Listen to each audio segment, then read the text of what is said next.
Em 2016, uma questão paira sobre o Brasil. Impeachment é golpe ou não é golpe? Um lado parece dizer que sim.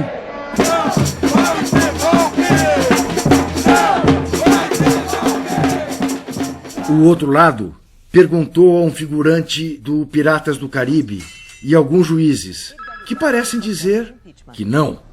O processo de impeachment é previsto na Constituição e nas leis brasileiras. Afinal, qual lado está com a razão?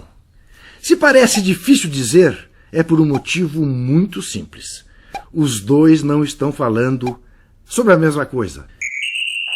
Já que todo mundo fala sobre fla-flu político, vamos usar o futebol para demonstrar. Fla-flu, a batalha final.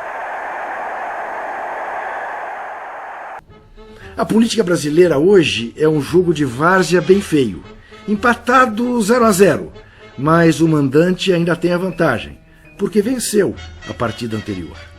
Os dois times estão jogando na canelada, mas o atacante do adversário extrapola. Já cometeu umas 10 faltas dignas de expulsão. O juiz, infelizmente, ao invés de expulsá-lo de uma vez, continua só dizendo: "Estou de olho, hein?" O que deixa uma parte da torcida furiosa, e com toda a razão. Espera, xinga, fica bravo.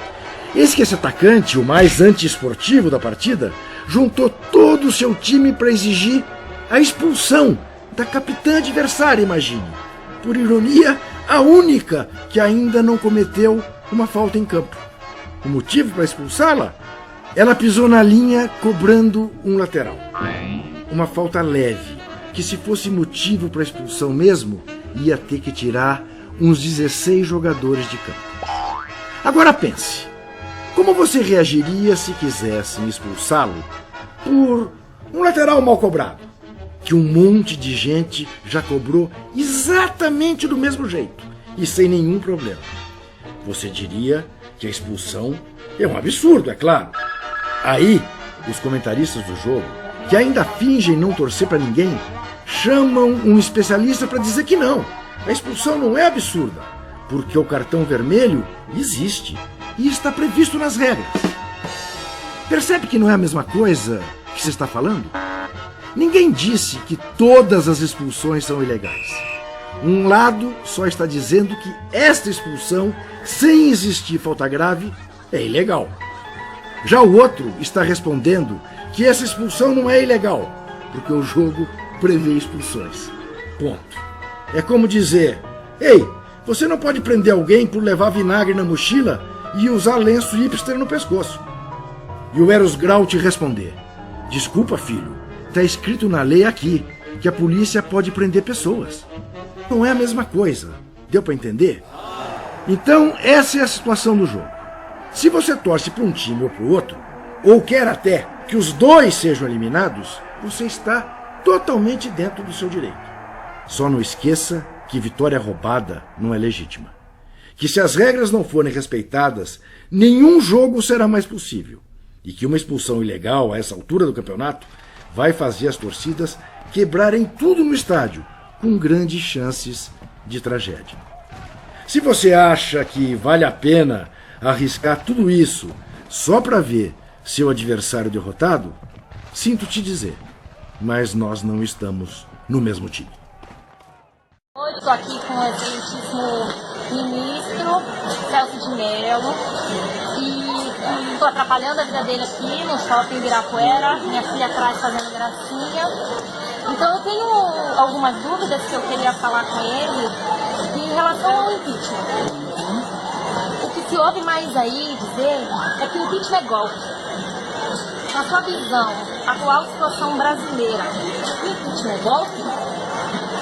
Essa resposta eu já dei num julgamento em dezembro de 2015 no Supremo Tribunal Federal.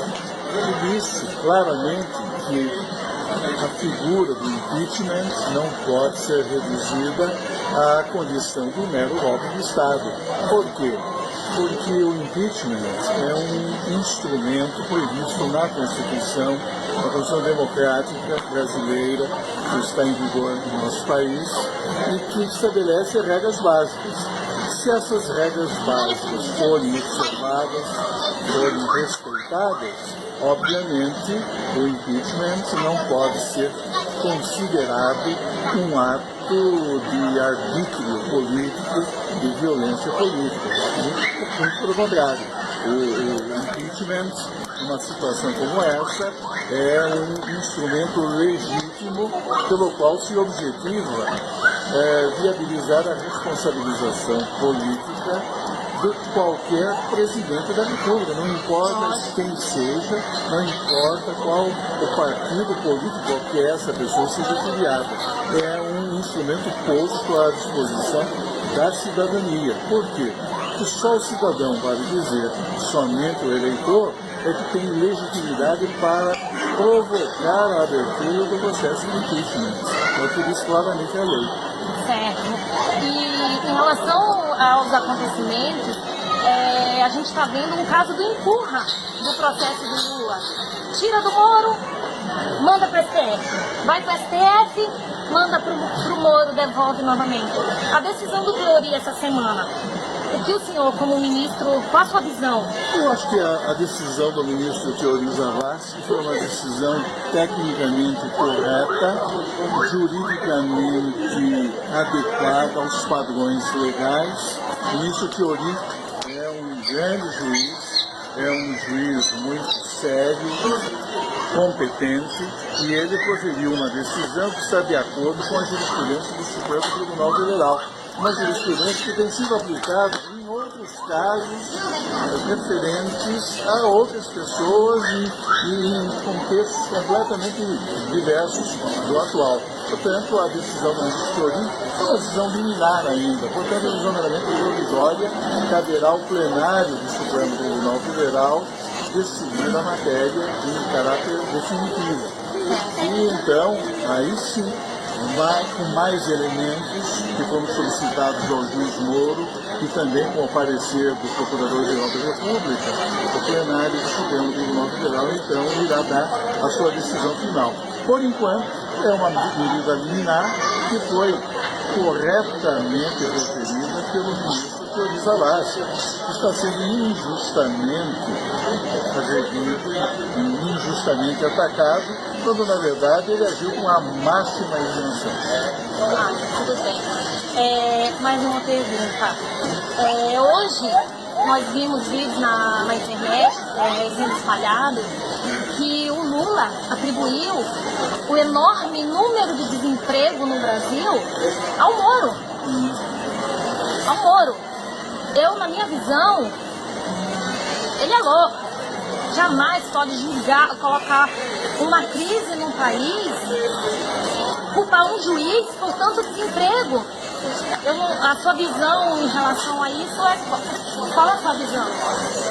O juiz Moro vem agindo de acordo com o que manda a legislação brasileira. E jamais a Operação Lava Jato, que tem por finalidade expurgar a corrupção que tomou conta do governo e de poderosíssimas empresas brasileiras, jamais a Operação Lava Jato poderá ser considerada como causa geradora de empregos ou de crises econômicas.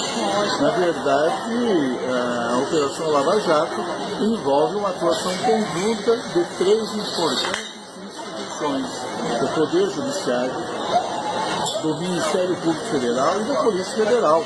E o objetivo único é investigar a autoria e a materialidade de fatos delituosos gravíssimos que envolvem, segundo a acusação criminal que está sendo formulada pelo Ministério Público Federal, são situações que envolvem uma verdadeira e preocupante, perigosa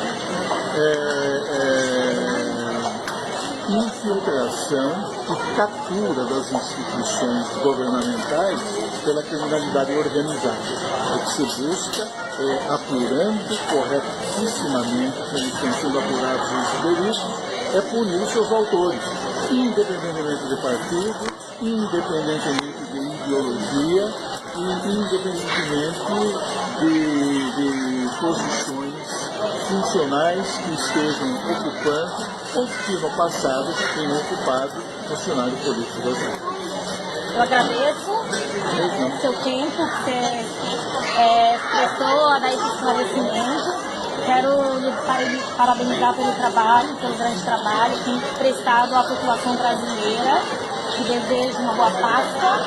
Obrigado. Para você e para sua família. Eu também retribuo os seus votos e digo mais uma coisa. Tudo isso que eu acabo de lhe dizer são observações que eu fiz em julgamentos públicos ocorridos no Supremo Tribunal Federal.